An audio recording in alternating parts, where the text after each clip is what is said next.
السلام عليكم. ازيكم عاملين ايه؟ لو عايزة تعلفي العيل ويزيد 10 كيلو في الاسبوع، تعالى اقولك وصفة من اجدادنا. هاتي بلح عجوة، وياريت ما تجيبيش العجوة المهروسة، هاتي العجوة الصحيحة وشيلي منها النقع، لان طبعا المهروسة دي الله اعلم بيهرسوها بايه، بايديهم برجليهم، محدش عارف. فالأنظف تجيبي العجوة الصحيحة وتشيلي منها النقع، تقعدي تشيلي بقى نقع،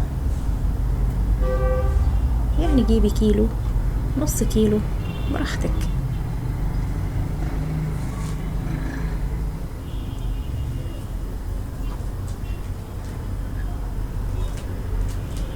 وهقولك تعملي ايه بالنقع ده بعد كده.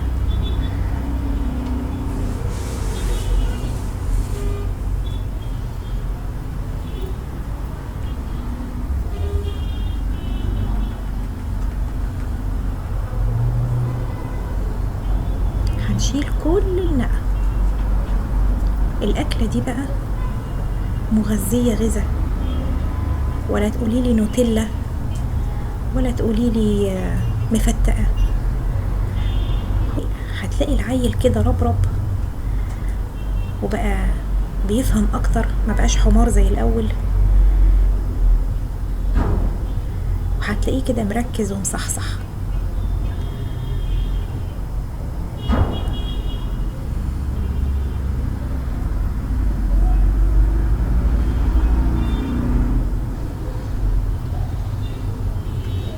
نشيل كل كمية النقع. شوفي بقى واحدة هي دلوقتي لقيتها بايظة بقى، اللي هي العجوة المهروسة طبعا، ولا هيشيلوا بقى واحدة بايظة ولا اي حاجة.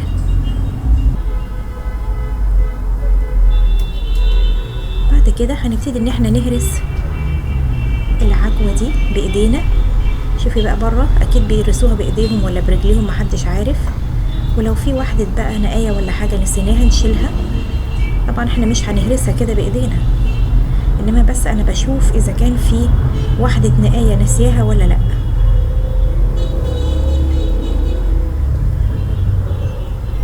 اما بالنسبة بقى للنقا دوا، هقولك سر. تاخدي النقا دوا وتشيليه في التلاجة، ولو عندك لحمة عجوزة شوية ما بتستويش بسرعة، حطي كام واحدة نقا في مية السلق بتاعت اللحمة، هتلاقيها استوت بسرعة. هبتدي ان انا اجيب حلة واحطها جوه الحلة دي، ولو عندي بقى سمنة بلدي يا سلام، لو مفيش اي سمنة اي زبدة تحطي معلقتين. ده تقريبا نص كيلو عجوة. وبالنسبة للبلح ده بقى، نقى البلح هنشيله في التلاجة. لو عندنا لحمة عجوزة، لو عندنا حاجة ما بتستويش بسرعة، هنبتدي ان احنا نحط كام واحدة نقى في مية سليق اللحمة، هنلاقيها انها استوت بسرعة. انا مش عارفة ايه السر في الحكاية دي، بس انا جربتها ولقيتها فعلا بتسوي اللحمة بسرعة، وبتقلل من فترة السوا. فنشيله في التلاجة، في اي وقت احتاجناها ناخدها. اما بالنسبة للعجوة فهنسيحها على نار هادية علشان ما تتحرقش مننا. مولعين النار على نار هادية خالص. شوفي بقى هنا في واحدة نقاية برضو نسيتها، مفيش فايدة. ونبتدي ان احنا نسيحها على نار هادية لغاية ما تاخد وقتها خالص. السمنة بقى تسيح براحتها، والعجوة تبتدي انها تطرى، او البلح يبتدي ان هو يطرى على راحتها خالص. هنلاقيها انها بدأت انها تتهرس اهي، والسمنة بقى تغلغلت فيها كده وبقت طعمها ايه. ونجيب معلقة قرفة ونهرسها معاها. طبعا القرفة مع العجوة بتدي طعم جميل، وكمان لان القرفة بتمنع امتصاص السكر، فدي تعتبر حاجة صحية. هي القرفة ما تتحطش كده يعني علشان الطعم وبس، لا، لان القرفة من الخصائص بتاعتها انها بتقلل من امتصاص السكر. فلما نحطها مع العجوة كمية السكر اللي في العجوة لما نيجي ناكل بقى العجوة هنلاقي ان امتصاص السكر اللي في العجوة هيقل، لان احنا حطينا قرفة مع العجوة. فتأكدوا ان مفيش حاجة بنحطها او حاجة موجودة في الوصفة الا يكون ليها سبب، فان احنا نحط الحاجة دي مش بس لمجرد الطعم. ونبتدي ان احنا نهرسها بقى بالهراسة كويس. احنا ممكن نحطها في الكبة، بس بتهيألي ان الهراسة دي اسهل واسرع من الكبة.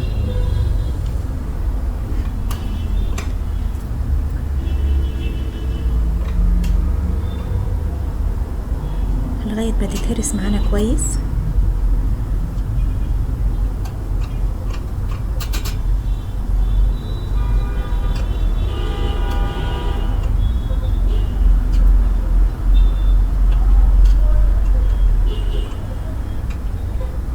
كل ده على نار هادية.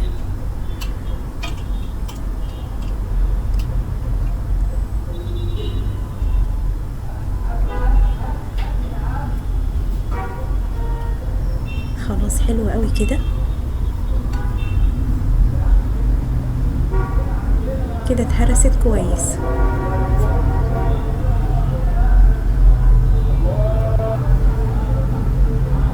بعد كده نشيلها من على النار. وهل هنكتفي بكده؟ لا طبعا، نحط بقى كمية سمسم كويسة، لان السمسم ده برضو مغذي ومليان كالسيوم. فهنحط بقى كمية سمسم على قد ما نقدر، يعني 3 معالق 4 معالق 5 معالق مش هتخسر. ده غير ان هو كمان هيديها طعم حلو. ونقلبها كويس.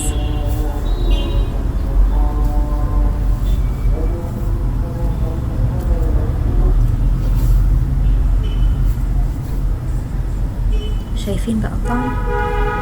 ولا تقوليلي بقى نوتيلا ولا تقوليلي مفتقة، هي العجوة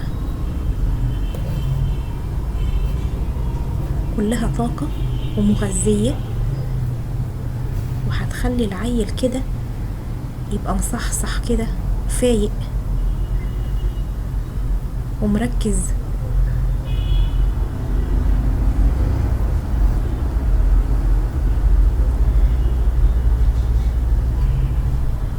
ونبتدي ان احنا نعبيها في علبة ونحطها في التلاجة.